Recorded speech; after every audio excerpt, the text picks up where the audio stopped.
teman-teman. Kali ini saya ada sedikit ulasan tentang repo. Nah, di sini yang biasanya jengat-jengat, nah, endut-endutan, nah, biasanya di mangkok gandanya itu sudah berparit. Nah, sudah bersalur begini.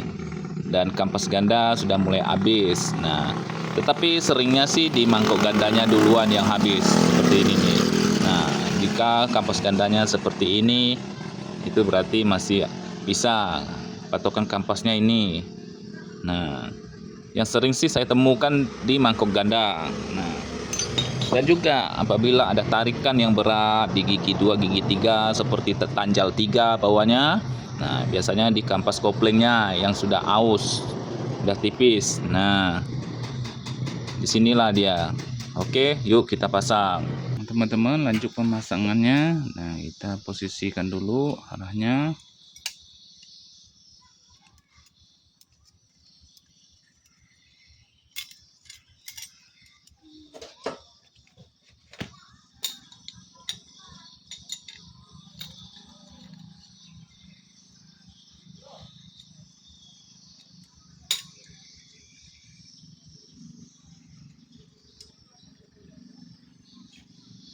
Nah, pertama-tama kita rakit dulu bagian koplingnya. Nah, kampas kopling sudah. Jangan lupa ada cincinnya, teman-teman.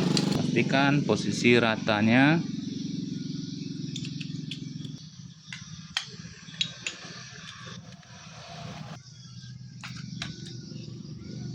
Nah, barengan masangnya.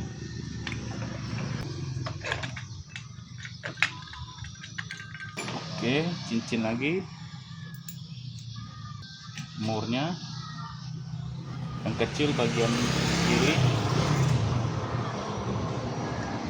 Ini ada 2 mur, teman-teman. Ini yang besar bagian ganda.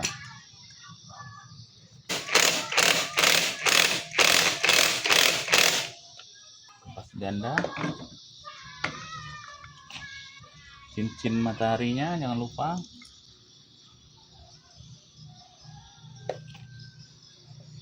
Ingat ada tulisan outside-nya. Ingat ada tulisan outside-nya.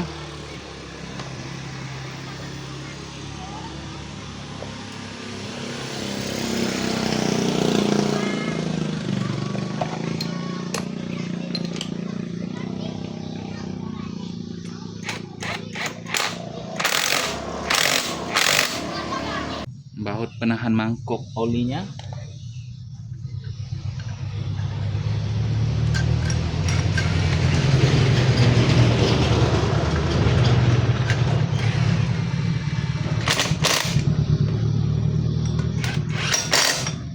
Pastikan dulu, teman-teman, posisinya kendor. Nah, ini lengket, jadi kita ulangi. Kita kendorkan dulu, kita mainkan dulu. Nah, teman-teman, pastikan kampas koplingnya begini. Oke, kita kencangkan lagi.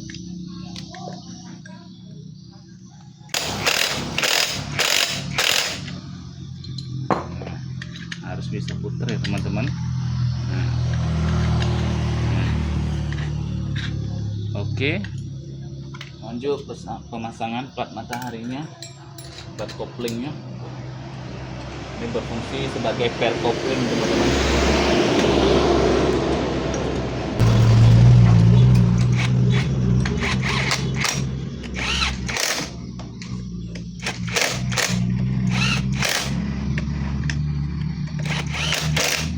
Pemasangan stud koplingnya. Nah, ini perhatikan, teman-teman, ada titiknya. Nah, dan di asnya juga ada titiknya juga. Nah, ketemukan titiknya. Nah, ada titik seperti ini, teman-teman.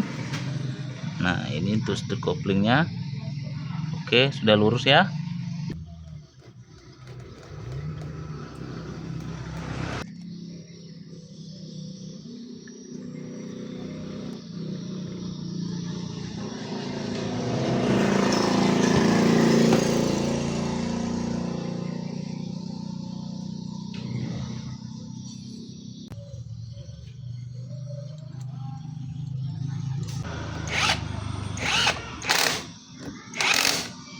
Nah, teman-teman, jika sendokan atau stud koplingnya sering jatuh, membuat susah masang bak kopling, nah begini, sebaiknya kita kasih germuk aja.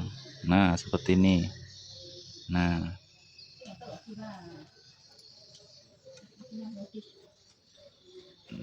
seperti ini teman-teman.